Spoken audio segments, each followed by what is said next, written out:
2 ఏళ్లే పూర్తి అయింది. ఇంకా 8 ఏళ్ళు మనమే అధికారంలో ఉంటాం. ఈ 8 ఏళ్లల్లా మీ మున్సిపాలిటీలను అద్దమోలే తీర్చిదిద్దే బాధ్యత మనం ప్రభుత్వం తీసుకుంటుంది. పక్కనే మా పద్మక్క ఉన్నది, కోదాడల ఏకగ్రీవం చేపించింది. పద్మక్కను మనస్ఫూర్తిగా నేను అభినందిస్తున్నా. ఇవాళ మున్సిపాలిటీలలో మన ఎన్నికల్లో మనం గెలవాలి. మనం ఈ గెలిస్తే పేదవాడు గెలిచినట్టు.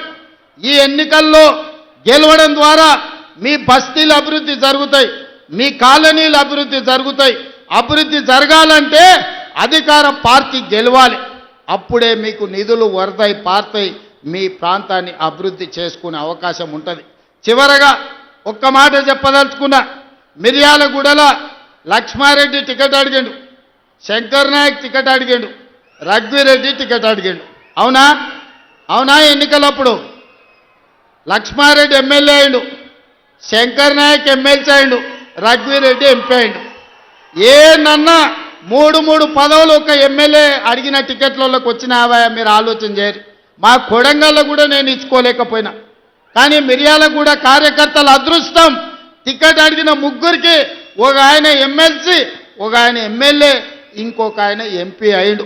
మీరు ఒక్క ఓటేస్తే మీరు ముగ్గురు సేవకులు మీకు వచ్చారు. అదనంగా మీకు వెంకటరెడ్డి ఉత్తమ్ కుమార్ రెడ్డి గారు మంత్రులుగా మీకు అందుబాటులోనే ఉన్నారు. కాబట్టి మిర్యాలగూడ ప్రజలు అదృష్టవంతులు. ఈ ప్రాంతం అభివృద్ధి చెందుతుంది. రేషన్ కార్డులు ఇచ్చినప్పుడైనా, కార్యక్రమాలు తీసుకున్నప్పుడైనా, మంచి కార్యక్రమం ఏది మొదలుపెట్టినా నల్గొండ జిల్లా ఈ ప్రాంతం నుంచే మొదలు పెడుతున్నాం. ఇది కూడా చాలా మంచి కార్యక్రమం, ప్రజలకు ఉపయోగపడే కార్యక్రమం. ఈ మున్సిపల్ ఎన్నికల్లో మీరు ఒక్కటే గుర్తుపెట్టుకోండి, ఒక్కసారి ఆలోచన చేయండి. బూతులకు పోయిన తర్వాత ఇవాళ మా ఇందిరమ్మ చీరలు కట్టుకున్న అక్కలు ఆ ఎల్ల బతుకమ్మ చీరలు ఇచ్చిండ్రు. ఎన్నడన్నా కట్టుకునే కాబీలు ఉండేనా? బాయికాడ పిట్టల్ని భయపెట్టడానికి ఆనాడు బతుకమ్మ చీరలు కట్టిండ్రు. ఇవాళ మా అక్కలు బాజాప్తా సారె పెట్టుకున్నట్టు, తల్లిగారింటికి పోతే చీర పెడితే సారె పెట్టినట్టుగా ఇవాళ చీరలు కట్టుకొని మా అక్కలు వచ్చిర్రు.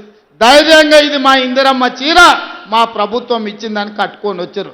ఎంత మంచిగా ఉన్నారో చూడు, ఎంత చక్కగా కనిపిస్తారో. దసరా పండుగలాగా జమ్మికెళ్ళినట్టుంది మా అక్కల్ని చూస్తుంటే. పాలపిట్ట కలర్ జమ్మికెళ్ళి పాలపిట్టను చూడడానికి పోతాం. ఇవాళ మా అక్కల చీరలు కూడా పాలపిట్ట కలర్తో ఎట్లా మెరిసిపోతురో చూడు ఆ స్క్రీన్ మీద.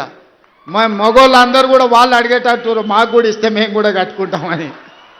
అందుకే మిత్రులారా, ఇవాళ ఓటేసే ముందల సన్న బియ్యాన్ని గుర్తు చేసుకోండి, ఓటేసే ముందల రేషన్ కార్డును గుర్తు చేసుకోండి, ఓటేసే ముందల 200 యూనిట్లు ఉచిత కరెంటు గుర్తు చేసుకోండి, ఓటేసే ముందల రైతు భరోసా గుర్తు చేసుకోండి, ఓటేసే ముందల రైతు రుణమాఫీ గుర్తు చేసుకోండి, ఓటేసే ముందల ఉచిత బస్సు ప్రయాణాన్ని గుర్తు చేసుకోండి, ఓటేసే ముందల 70,000 ప్రభుత్వ ఉద్యోగాలు మీ పిల్లలకి ఇచ్చిన విషయాన్ని మీరు ఇవాళ మీరు గుర్తు చేసుకోండి.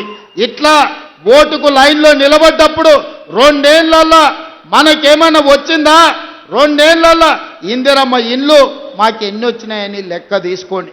ఇవాళ ఆలోచన చేసుకోండి, కాంగ్రెస్ పార్టీని గెలిపించండి.